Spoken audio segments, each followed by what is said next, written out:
friends, welcome to the channel. So today we are going to have the very first lecture of the AC circuits, where we will have some basic terminologies which we will use in this unit. So what are the basic terminologies? Let's start. So the first term what we will use here, that is what waveforms. Basically we will work here on the alternating waveforms. So first we will see what is called the waveform. So according to the definition, the shape of the curve obtained by plotting the instantaneous value of alternating quantity along y-axis and time or angle along x-axis is called what? The waveform or wave shape. Right? We know these all. The next term is cycle. One cycle. Cycle is a complete set of positive, zero and negative values. Right? Like here we can see this waveform. Okay, this is a waveform, and here the waveform is starting with a 0 value. After that this shows the positive values, then 0, then negative values. So this complete set, okay, this complete set is called what? One cycle. And one more important thing about the one cycle is that one cycle is called when the waveform, whatever is the nature of the waveform, it will start to repeat by itself. Okay, you can see after this point the waveform is going to repeat, right? So up to this, after which the waveform is going to repeat, that is called one cycle, right? This is my one cycle. Okay, so this is about cycle. Now what is next term? Next term is time period. So the time taken to complete one cycle, that is called what? Time period, right? So here we can see this is my one cycle, right? So whatever time it will take, that is called what? My time period. And time period, mathematically it is inverse of the frequency, and the unit of timetable is what? It is taken in seconds. The next term is frequency. What is the frequency? It is the number of cycles that occurs at 1 second. Okay, in 1 second how many numbers of cycles we have completed, that is called what? Frequency. It is generally measured in hertz, that is the unit of this, and we have seen that time period is inversely proportional, or it is inverse of the frequency. Okay, so if we have some values of this like 50 hertz, if we are having a 50 hertz sinusoidal waveform, then what will be the time period of one cycle? That is around 20 milliseconds. Okay, that means whatever supply we are getting at our home, that is of 50 hertz, right? So what is the time taken for completion of one cycle? That is 20 milliseconds, right? Now next is peak value. What is peak value? Whatever waveform I have, generally when we are talking about AC, alternating quantity for electrical field, we usually talk about the sinusoidal waveform, because this is the generalized waveform what we have at our supply side. Okay, so the peak value is what? The maximum value what we attained of this waveform. So here we can see we have two maximum values, right? First is this point, second is this point, but the first one represents the positive peak and the second represents the negative peak. Okay, but if you'll see, the magnitude is same, right? So this value what we are getting here, the maximum, that is called what? The peak value. It is also called as the amplitude of the alternating quantity. Okay, and generally it is represented by, for voltage, like EM or VM, and for current represented by term IM. Okay, after that we will see the instantaneous value. What is the instantaneous value? So if we are talking about a sinusoidal waveform, right? So at some particular value of time or angle, whatever is there in the x-axis, at that point what is my value of this curve? Which value it is representing? That particular value is called what? The instantaneous value. Okay, suppose next I have to get the value at this particular instant. So what is the value at this particular instant of this curve? That is this, okay, coming in negative side. So that is called what? Instantaneous value. Okay, so it is the value of alternating quantity at any particular instant, right? And now if I have to get a generalized equation which will give the value by putting the value of x-axis, okay, that is called what? The instantaneous equation. The generalized equation which gives me the instantaneous value of the given curve. Like for sinusoidal waveform, if I'll represent this curve for voltage, what will be my instantaneous equation? That can be written as V equals to Vm, that is the peak value, right, and sine omega t. So this is called what? The instantaneous equation for this particular curve. Now you can replace the value of omega t, that is what? Omega t means theta, angle what we are representing at the x-axis. So you can replace the value of theta with this, okay. You can put theta equals to pi by 2, pi by 6, y, whatever. So when you are putting the x-axis value, you will get the value of y-axis. That is the benefit of getting the instantaneous equation. Okay. After that, we have the next term, alternation. Alternation means what? It is a generalized term, because in alternating quantity, we have some positive value, we have some negative value. So these positive values, this complete set of positive values is called one alternation. Okay. Similarly, this complete set of the negative values is called what? The another alternation, right? So in general, the positive value set is known as positive alternation, and the negative values of set is called what? The negative alternation. Okay. And in the case of the sinusoidal waveform, the alternation are exactly equal. So we have one half cycle of positive alternation and second half cycle for negative alternation, right? Now this is the generalized AC terminologies. Now after that we will see what is the alternating quantities, right? So let's start. So what are alternating waveforms?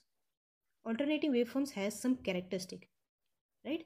If that all characteristic we can see, then we can say that it is an alternating waveform. Like I have shown some examples here. You can see the first example here. This is my axis, and here this curve represents the behavior of that waveform, right? So you can see that the waveform has a constant part. It is showing the constant values, right? So we cannot say it as alternating waveform. Why?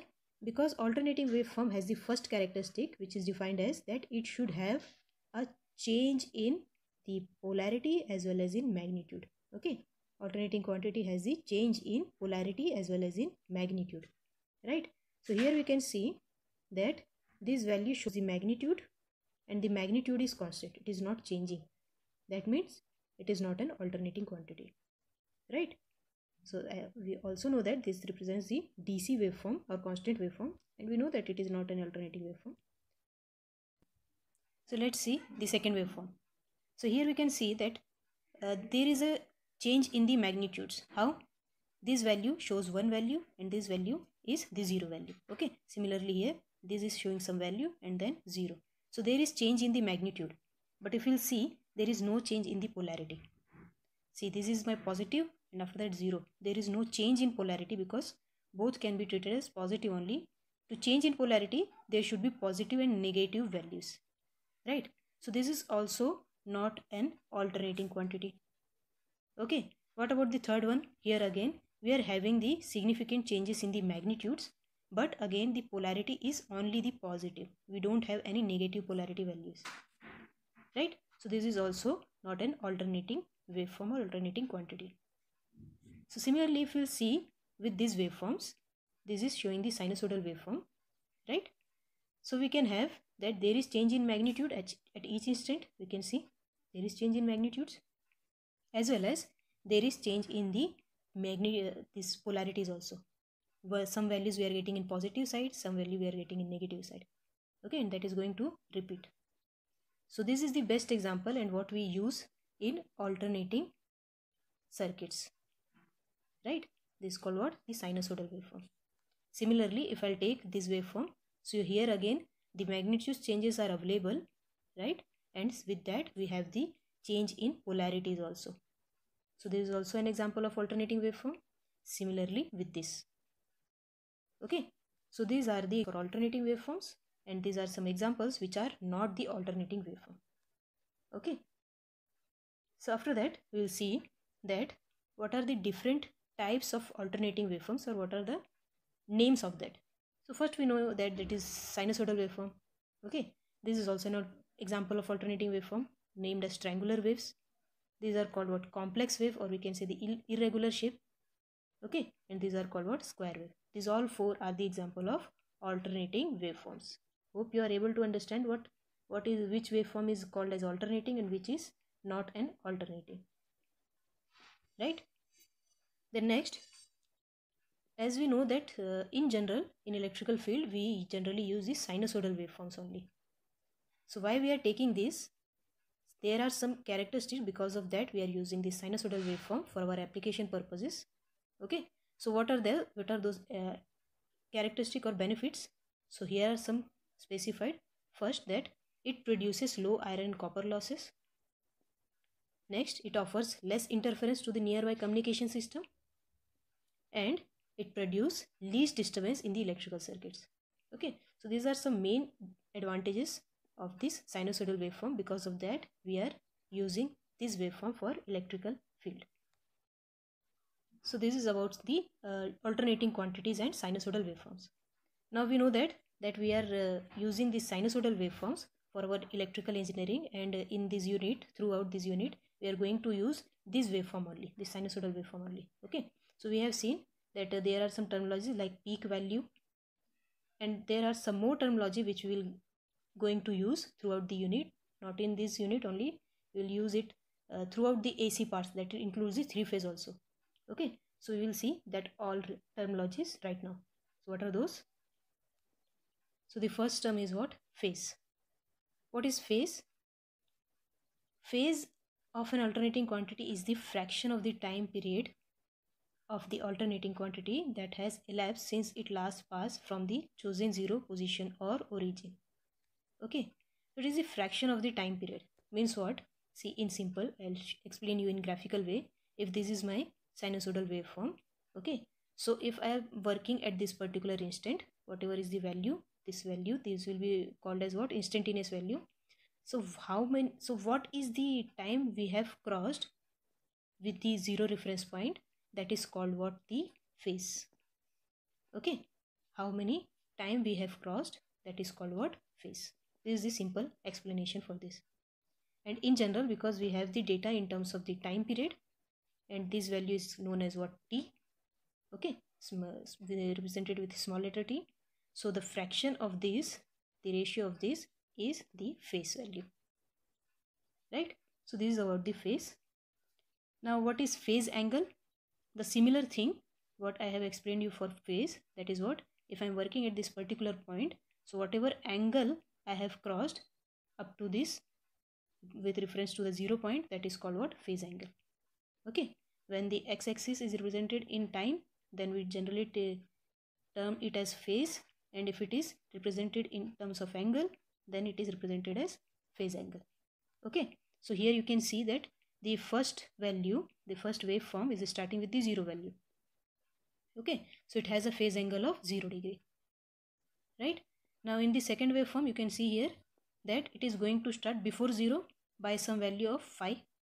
Phi is the phi is the value of this starting point with respect to 0. Okay, so this has the phase angle of phi value before 0, so it is called as plus phi. Okay, and similarly, if you'll see here that this value is going to start with this, and again the value difference is of phi with respect to 0. Okay, and here because after 0 it is going to start, so we can say that phase angle is minus phi. Okay, so this represent that it has a 0 degree phase difference, phase angle, and it is called as it is in phase. The second one has the positive phase, and the third one has the negative phase. And these are the formation of writing the instantaneous equations. Okay, for 0 degree start we use A equals to am sin omega t, and if it is going to start with plus phi, then just we have to add the phi angle with omega t. If it is going to start with minus phi, just add minus phi with the angle, that is omega t minus phi. So this is the formation of instantaneous equation, right? Now next is phase difference. What is the phase difference? Just the difference between the angles are called what? Phase difference. Okay, like here in this example you can see the green line is going to start with 0 degree, and the red curve is again going to start with 0 degree. Okay, both are getting started with the 0 degree value, right?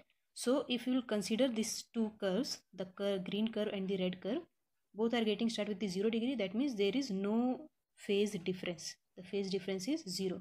You can see here it is represented at it is in same phase. Okay, right? So according to this, we have two types of nomenclature. First is called what? In phase, and second one is called what? Out of phase. So first we'll see that what is in phase. So in phase means when the two waveforms are going to start with the same value. They are crossing the zero at same value, and they are going to end, the cycle is going to complete at the same value, right? Everything is at the same instant. So then we can say it that the both waveforms are in phase. Okay, and the phase difference between these two are 0 degree. Now what about the out of phase term? So out of phase term is defined for two types of cases. First is leading phase, second one is lagging phase. Okay, because we have seen that when we are talking about the in phase term, both waveforms are going to start with the same point. Okay, but if it has some phase difference, means one waveform is going to start at some instant and second waveform is going to start at another instant. Okay, so there are two possibility that first is coming first and second is coming after that, or the second one is coming first and after that the first one is coming. Okay, so you can see here red one is coming first and here red one is coming second, right? So there is the two chances of drawing this waveform. So according to that, we have lead phase and lagging phase. Whichever phase is going to start first and complete first, that is called the leading phase. Okay, and whichever phase is going to start after and going to end after, that is called what? Lagging phase. Like in this second waveform, you can see the voltage waveform is the leading phase. So we can say voltage waveform is leading the current waveform. Okay, and for this waveform, we can say that the voltage waveform is lagging the current waveform. Okay, so in this manner we used to specify it. So there are two types of statement for each of the case. Here voltage leads the current, or we can say that current lags the voltage. Similarly, for this we can give the statement as the voltage lags the current or current leads the voltage. Okay, both these statements are correct. But in general, because voltage is taken always in the reference point, you can see here in this waveform and in this waveform, both has the voltage waveform is same, that is going to start at 0 degree. Okay, because we always take the same supply. But current is going to change. Sometime it is going to start after the voltage value or before the voltage value. So generally we used to say that whether it is a leading phase or lagging phase in terms of current only. Okay, so here current is lagging, here current is leading, right? And that lead lag can also be represented with these phasor diagrams. We have seen what is phasor diagram in one of the lecture. Okay, so now we will see the leading and lagging phase term or the phase difference term with the help of this phasor diagram, right? So in the first case here we can see that voltage and current phasors are coinciding. Okay, that means they are in phase. And in the second phase, the current leads the voltage. Okay, current is coming first and after that voltage, right? So here we can see that current is leading the voltage, right? And there is phase difference of this much. So this is the example for this type of waveforms. And here you can see that current is lagging the voltage because current is coming after the voltage, right? So here the current is lagging the voltage, that means it is representing this case. And what is the phase difference? The phase difference is this much between V and I phasors. Okay, so this is about the phase differences. So this is all the basic AC terminologies what we will use throughout the course, right? Hope you are getting all the understanding. Thanks for watching.